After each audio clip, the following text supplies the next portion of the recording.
Hi, welcome to my channel where we provide an alternative view to the common narrative. Well, today is not an alternative view. Today is a discussion on why I didn't make a video for the last, nearly 2 weeks. The last one was that you actually saw was made 2 weeks ago on a Sunday when I had an opportunity. But, well, what is the cause? It's not that I don't want to make videos. Is that we in South Africa have load shedding, which restricts our time in which we can make videos. So if you are interested in learning a little bit more about South African load shedding, please continue watching.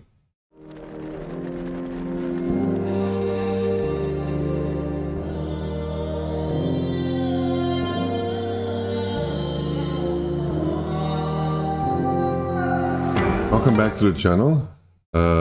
We will provide today not an alternative view, but a description of the state of South African electricity supply grid. And as you know, I've always talked about Ukraine and Europe and stuff like that, politics about, but very little about South Africa. And the reason usually is when I talk about South Africa, all I can do is bitch and moan. And unfortunately, today is a day for bitch and moaning. We are not at war. Well, basically we are at war, but a very informal war against our own government who's, to put it bluntly, fucking up this country, or has been doing it for the last 27 years.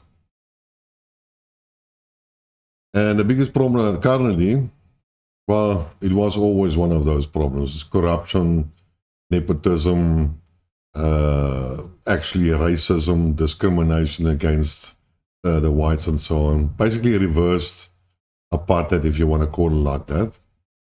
But it also exposed the core principles about Africa, the dark continent, and that is corruption and theft and destruction through neglect and incompetence of any infrastructure or tools that is given to these to African people, Africans, not South African, African as a whole. But even I believe that in some of the African states up north of us is in a much better position than South Africa itself. Now, I don't know if you ever heard about the Guptas and so on, but those were like Indians that had huge influence in our government during the Zuma years, and what was the biggest rape of our government coffers, and basically the symbol of our corruption or the height. And then later on we heard some do our investigation groups or committees or judges or whatever you want to call it, that there were other people also involved in different government capturing type of operation.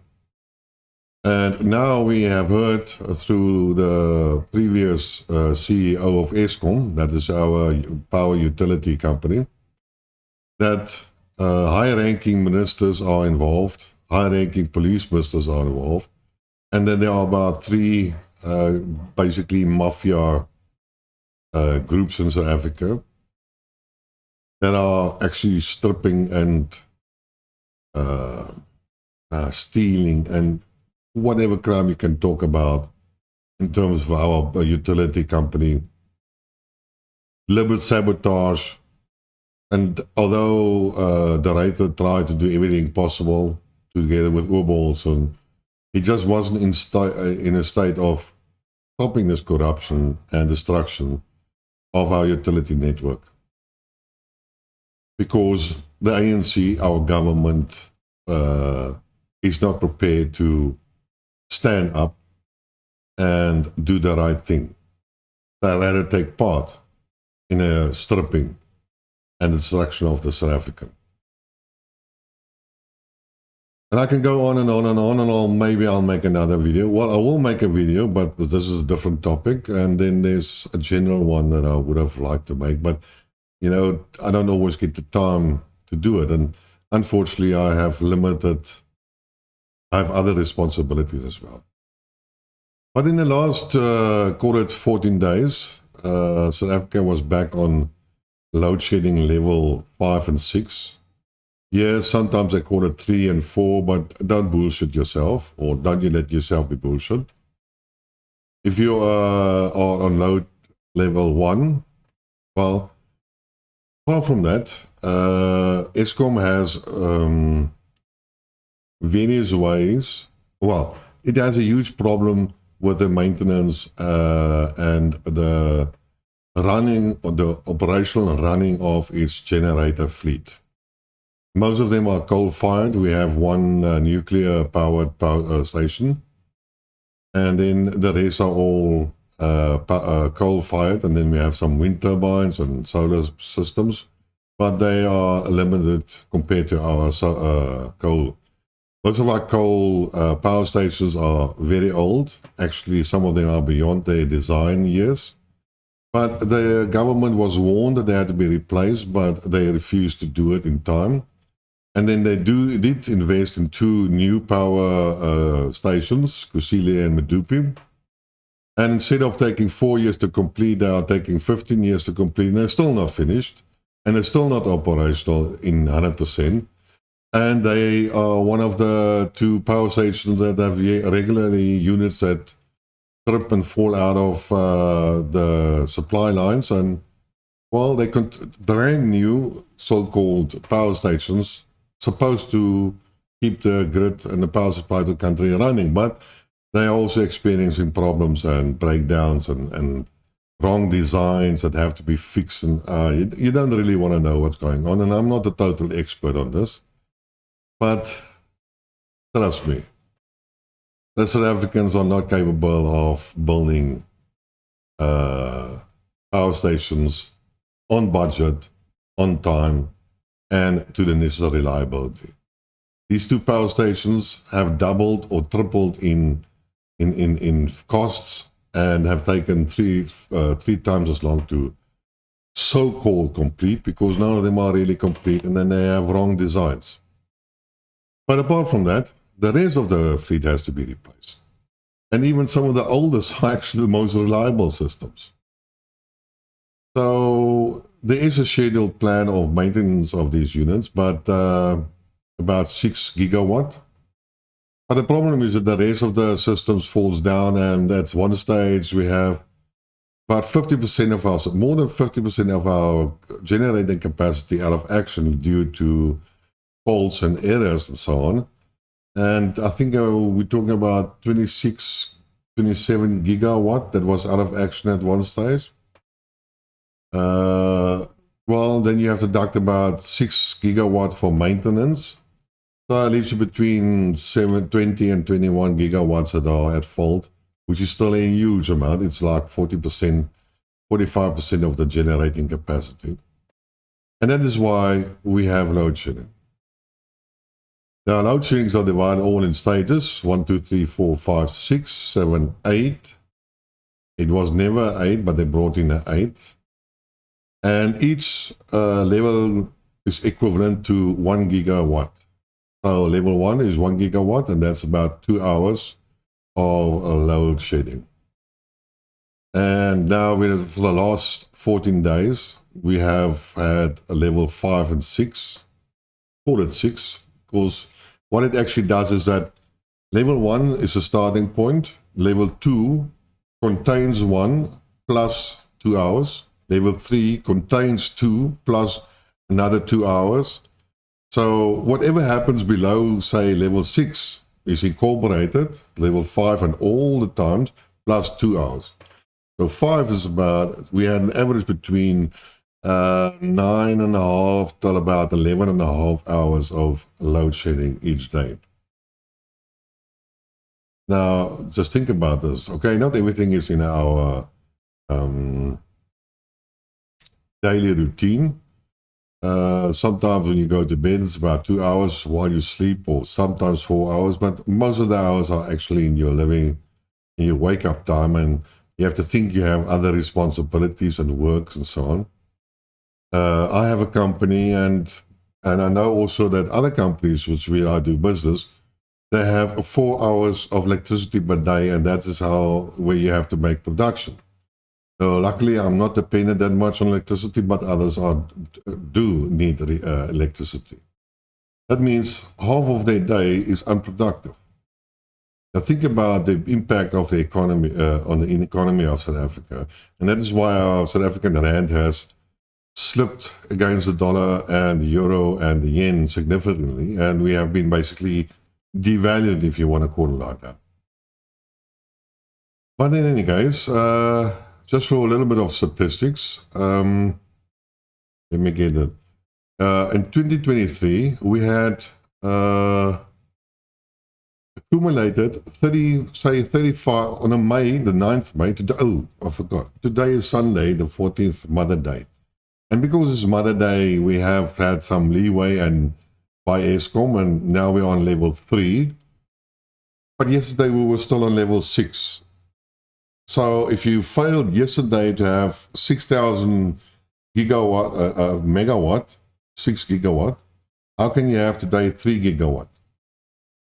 So suddenly, just because it's a holiday and you want to please the population, you downgrade it by 3 levels, which is 3 gigawatt, and that's all hunky-dory. And tomorrow we will probably go up back to level 6.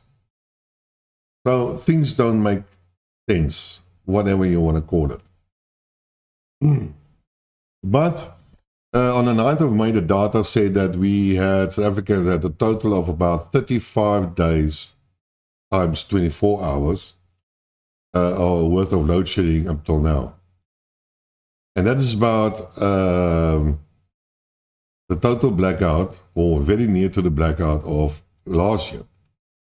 If you look at the hours, 2023 had about 2,971 hours of load shedding so far, versus 3,800 hours in a total of last year. So we little under 800 hours, and then we're there where we were last year, and we haven't completed even 6 months of the year. I mean, May is the 5th. So you can see how bad it is. So South Africans have spent about 27% of the year without power up till the 9th, compared to 9.5% last year. That's 3 times as much as last year, up till May, the 9th of May. Now, the way that Eskom tries to reduce its draw on electricity, it has some agreements with manufacturers or mines and big smelters that if they stop using electricity for a certain period, then Eskom will compensate them for that period. So if they are voluntarily not working for 2 hours, which is one schedule, then they will compensate them for those 2 hours. And unfortunately, they can only agree to about level 4. So that means 8 hours of level 4, 8 hours of non-use of electricity. Now, mines don't work 8 hours; they work 24 hours a day. So that's a third of their, but a third of their production time, if that's the right word. But that's about it. These companies can't do more than that. Then they will run out of business and so on, and have to close down. And together with, so that is one way how they save some electricity. And then we also have about 19 open cycle gas turbines. I don't know why they call them gas turbines, because they're actually run by diesel. And it costs South Africa a huge amount daily in terms of diesel cost. And these were running full time, in spite of basically load level 6. And if it wasn't for them, then we would, and the how do they call it? Load curtailment, that's the mines and the big users.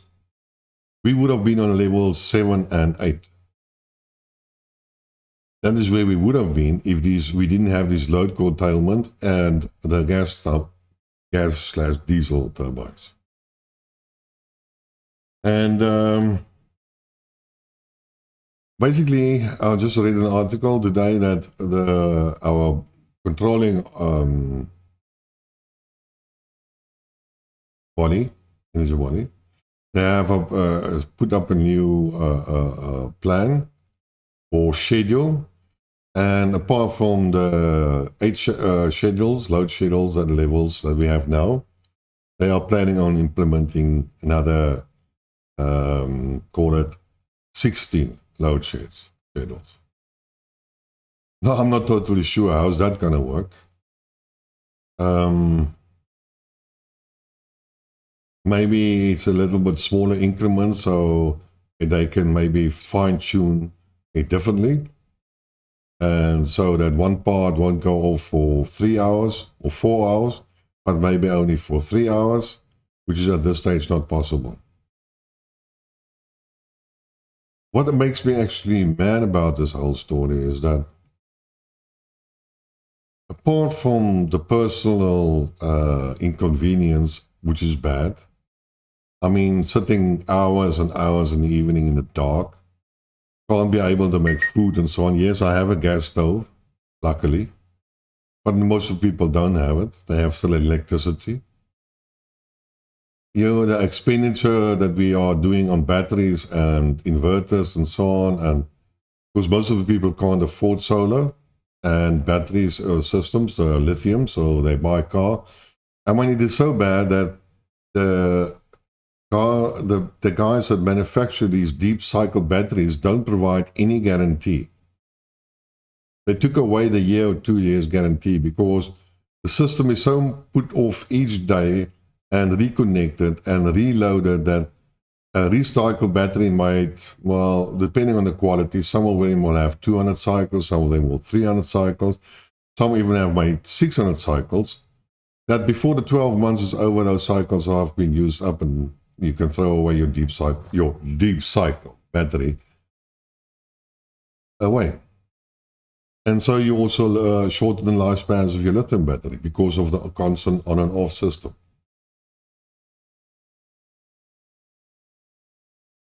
And you know, your life stops. You don't know what to do. You sit there. I read up all the stuff that I usually do, but I cannot do anything about and make the videos or talk about these items. Then it takes me 2 weeks. Some of the subjects are old, but I will still make one of them. I decided to abandon 2 other talks or subjects that I wanted to do, but I will talk to one because I believe it warrants an opinion. And you can't. We are confixed to computers. Well, my work is computers and so on. What makes me even more angry is that I live in Cape Town, the Western Cape, which is run by the DA. Who's supposed to know what they are doing? We have a water storage, call it battery type of system here in our mountains, which when we need power, they run through turbines and they generate us power. And when there's load shedding, it's like during the night, they pump the water back up to the reservoir, and the next day during production times, they run the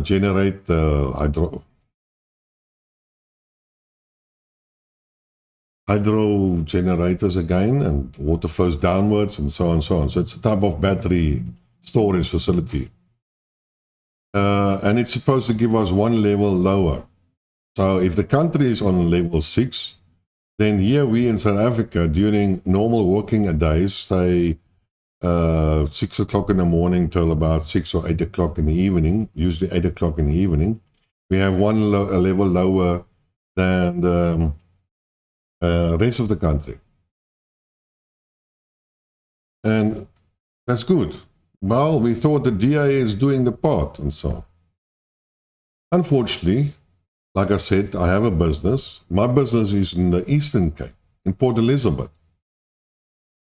And I do now, I was there for a long time, but I have good people there, and so they run the business.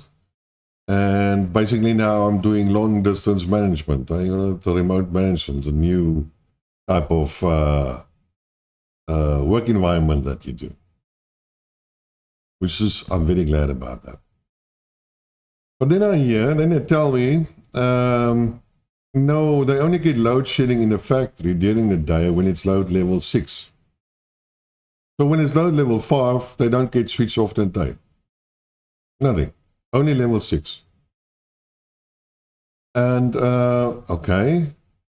And then, naturally, people talk. And so I started talking with my manager and so on. Then I found out, no, even at home, they don't have that much load shedding.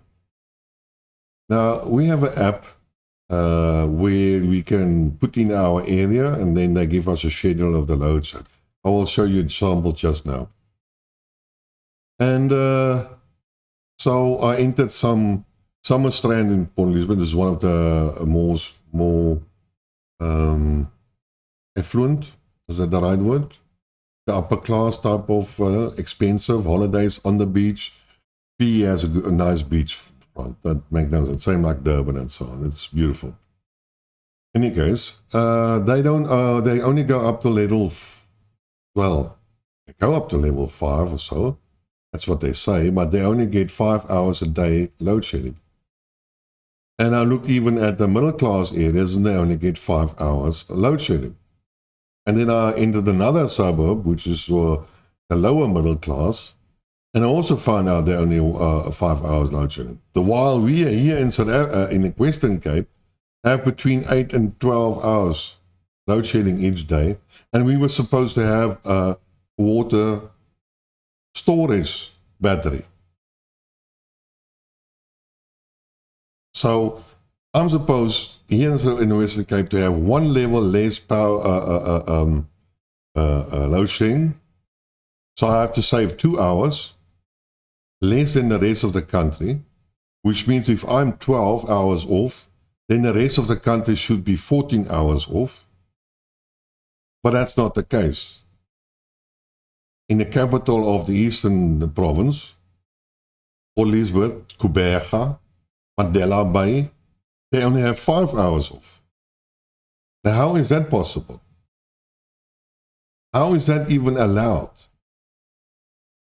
And the funny thing is, okay, the control of Nelson Mandela Bay, Port Elizabeth, Kuberga, whatever you want to call them, they have big problems in terms of their management. As soon as they have coalition parties, and as soon as the one is elected as the new, how do you say in English?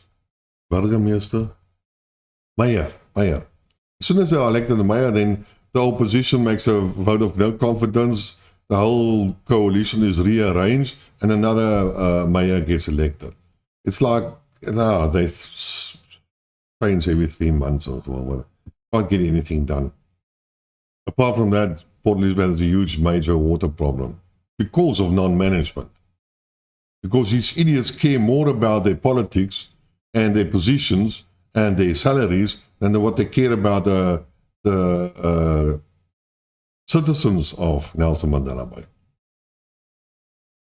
And that is why the Eastern Cape is, in any case, a fucked up part of our country. But I'm digressing. But at this stage, it is run by a DA mayor. So the question is, why doesn't the DA mayor of Nelson Mandela Eastern Cape talk to the Western DA mayor and the provincial idiot, Winde, who threatened to arrest Putin when he comes to South Africa? Yeah, that idiot, what I talked last time about. Yes. So now I have to ask myself, and I'm actually a DA supporter, but not by choice, but by force, because what else is there?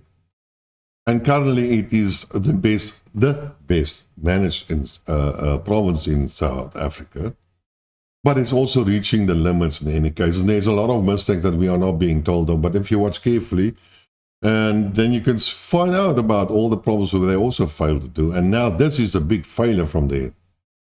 How can I be flipping 12 hours off to while other provinces only 5 hours off? And then there are parts in Johannesburg, Gauteng, like the black area, Soweto, who owed at one stage to Eskom 21 billion rand in arrears that they haven't paid for electricity for how many years, which was written off, that is now on a stage of, I think, 6 or 7 billion, which is also going to be written off. And these guys never have any load shedding.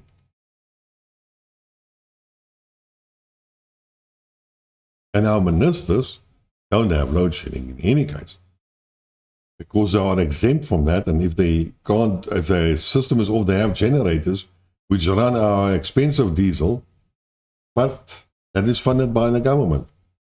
So do you think that the government will make any changes? Because they're not experienced the point, the inconvenience, the destruction of businesses, because that is what is going to be done. The funny thing about this whole matter is that in South Africa we have a saying, a boer maak 'n plan, which means a farmer makes a plan. If there's a problem, we find a solution. And the solution that everybody is doing at this stage is they are installing solar. And I've done it myself. No, not done it, sir. I've ordered my solar system from China. It's now delivered to I'm just now looking for an installer to install it, which will take some more time because they're also all very busy. So one of these days, there's no more load shedding for me either. But the implication of this is that if everybody in South Africa gets hot for this load shedding and starts to install solar systems, then by the time Eskom or the government has exercised its fantastic energy program plan, the plan number 51 of all the other plans that were already made and never implemented, by the time that we assume that plan is implemented and we don't have any load shedding, they will find that they have no market anymore. We don't need, at that stage, we don't need Eskom anymore, because most of us will have become partial independent with our own solar systems and battery backup. That half of South Africa will be off-grid. That is what's going to happen. Because apart from not having any electricity, South Africa had the cheapest electricity in the world during the apartheid era. Now we have one of the most expensive electricity in the world after 27 years or 28 years of ANC rule. Basically, you cannot afford electricity really anymore. But if you make the calculations, even if you don't import it yourself, you do it by a normal contractor. You do the normal calculations and you take not the interest, just forget about interest, just complicators, but basically you can do it. You pay off your solar system within 6 years. And after 6 years, you get free electricity.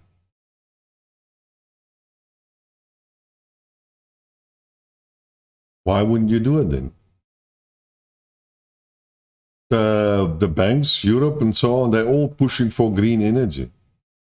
Money is made available for green energy. I'm sure that if most people can go to their banks and ask for a loan for installation of solar systems, and it will be granted because that money is made available. And apart from that, bigger companies are installing now their own generation capacities. So they won't need Eskom anymore. They will actually install their own power plant and supply back to Eskom. About 2 years ago, I think it was 2 years ago, I'm not totally sure, 3 years ago, Ford in South Africa made a huge investment in a plant in Gauteng. And one of the objectives was to generate their own power. And they probably did it. So during these load shedding periods, as far as I know, Ford shouldn't have any problems in terms of standing. And we all know that, you know, big companies have big roofs, big solars. And you get three-phase and so on. And South Africa is a very nice, I call it sunny country. And because the sun shines during the day and factories work during the day, they don't need batteries, which is the most expensive component of the solar system. So I'm sorry.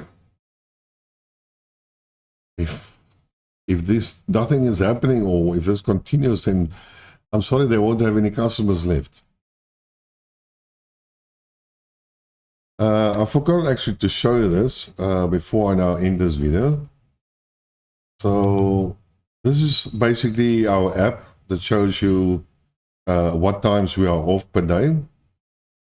And it was done on yesterday, Saturday the 13th, but it now says 8 hours total. But that's only for that period. If I took the screenshot too late, but done it on Friday, you would have seen there 11 hours and 9.5 hours, 12 hours, and so forth and so forth. But this is typically what we get. And this is a schedule for that specific day. You can see stage 1, stage 2. That would be for Saturday. Sunday, it will have a different schedule.